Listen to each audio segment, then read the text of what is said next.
Ny antony tsy atrika asa ty moa zany a dia ho famerenana indray a ny asan'ny comité national codex alimentaire eto Madagasikara izay ohatrany somary natorotoro kely izy teo eo zany no ny antony maro samihafa dia ny nanomboka tamin'ny volana May teo zany zay a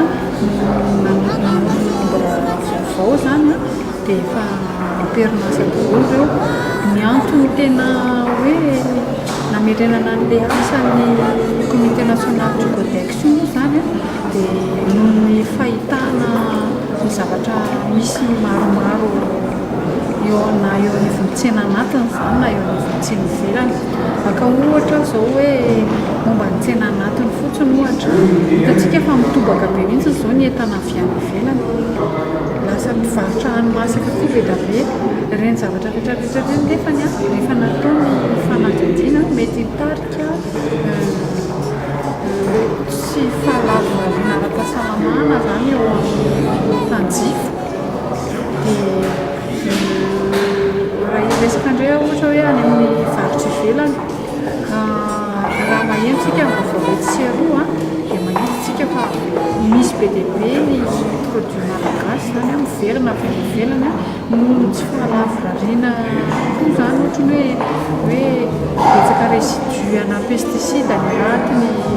fisina aflatoxine amina produit ohatran'izay zao ka an'ilay voanjo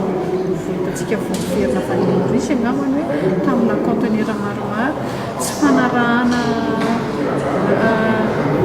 ny amin'ny teny baiko hoe ny bonne pratique agricole ohatra izay koa no problemtsika tamin'ny voatabia le avy any La Réunion le niverina fotsiny satria nahoana satria avo be ny toana pesticide atao anatiny zany a noho ny tsy fahafehezana le fampiasana anazy zany dia reny rehetrarehetra ireny zany a dia mitarika atsika mba ohatrany hoe anaitaitra atsika zany hoe inona avy ny zavatra tokony atao satria ao aorianan'ity atelier ity zany ny tena ho asa ho ataon'ny comité national du codex aloha dia asana sensibilisation no tena atao be da be dia asana communication zany no atao be da be satria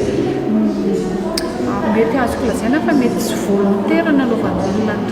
tsy fahalavora reny zany a fa mety tsy fahalalana ihany koa